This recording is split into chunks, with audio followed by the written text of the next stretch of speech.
Hello everyone, welcome to my YouTube channel Equation Essence. This is Ifra and I hope you all are doing good.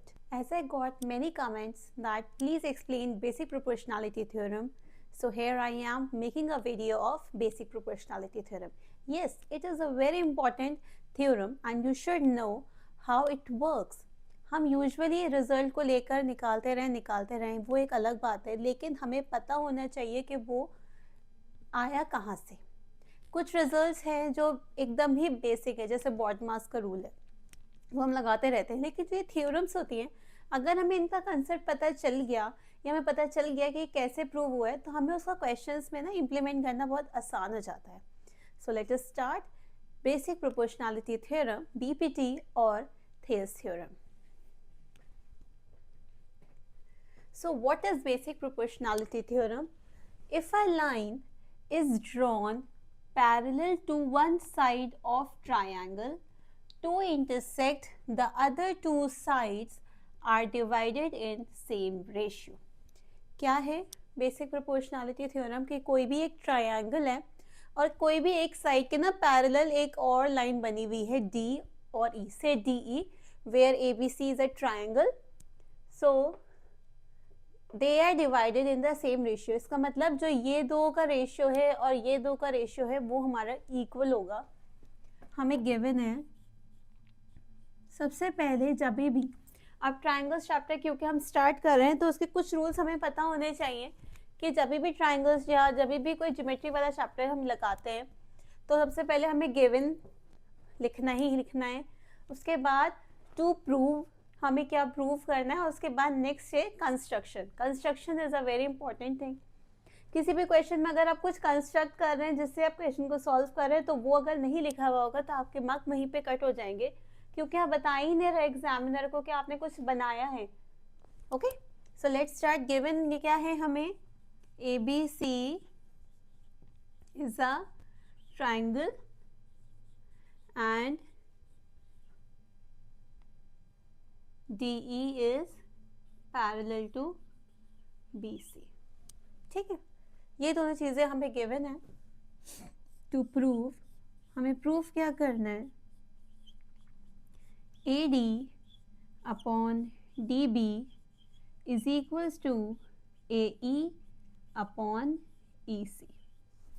हमें proof करना है कि AD upon DB इसका जो ratio है वो equal हो AE अपॉन EC के.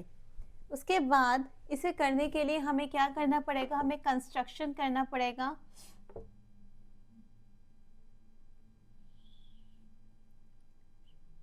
एक परपेंडिकुलर हम AB पे डालें और एक परपेंडिकुलर हम AE पे डालें. मान लेते हैं ये M है और ये N है, तो हम इन दोनों को भी ज्वाइन कर लें.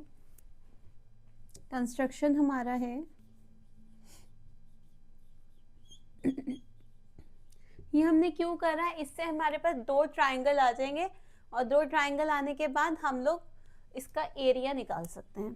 कंस्ट्रक्शन हमने करा है ME perpendicular on AB and DN perpendicular to AC, then join BE and CD. Okay, ये हमने क्या करा है? ये हमने कंस्ट्रक्शन करा है. अब हम यहाँ पे लिख देते हैं प्रूफ. सबसे पहले हम निकालते हैं area of ADE. Area of ADE में अगर हम लें हाफ, बेस अगर हम ले ले AD, परपेंडिकुलर हो जाएगा हमारा MN, और एरिया ऑफ हम अगर निकालें DBE तो हो जाएगा 1/2. बेस हमारी हो जाएगी DB और परपेंडिकुलर तो हमारी जो ME थी वही हो जाएगी यहाँ ME. अगर हम इक्वेशन नंबर 1 इक्वेशन नंबर 2 को डिवाइड करें तो ए ऑन डिवाइडिंग इक्वेशन 1 and 2, तो area of ADE divided by area of DBE is equals to 1/2 AD into ME upon 1/2 DB into ME. ME cancel, half cancel, this is equals to AD upon DB. इस equation number 3 मान लेते हैं। अब हम अगर DN को perpendicular लें तो एरिया ऑफ ADE हमारा क्या हो जाएगा 1/2 DN इंटू DE, ये हो जाएगी हमारी equation number 4।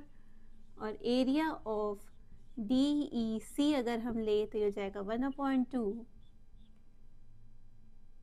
DN into EC। इस इक्वेशन नंबर 5 मान लेते हैं। वैसे ही जैसे हमने डिवाइड करने पे यहाँ पर निकाला था, यहाँ पर भी हम सेम निकालेंगे। On dividing equation 4 and 5, equation 4 and 5 को अगर हम डिवाइड करें तो area of ADE upon area of DEC is equals to 1/2 DN into DE divided by 1/2 DN into EC हो जाएगा। 1/2 cancel, DN cancel, DE upon EC. This is equation number 6. So now we know that the area between two parallel lines are equal. अगर दो parallel lines हैं और उनके same base से दो triangles बन रहे हैं तो उनका एरिया क्या होगा, बराबर होगा area of DBE is equals to area of DEC। हम यहाँ पे क्या लिखेंगे इसका reason, areas between two parallel lines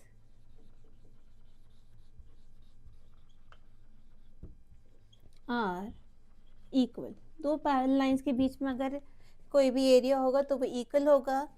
this implies that अगर हम DBE की जगह DEC लिख दें, this implies that AD upon DB is equals to DE upon EC। AD area बराबर हैं, ये दोनों इससे बराबर आ गए, जिससे अभी क्या मिल गया, AD upon DB is equals to AE upon EC। AD upon DB is equals to AE upon EC। From 3 and 6, hence proved. So this is your basic proportionality theorem. I hope you understood what is basic proportionality theorem, and with this result we will solve exercise 6.1, and I will see you soon in my next video with exercise 6.1. Thanks for watching.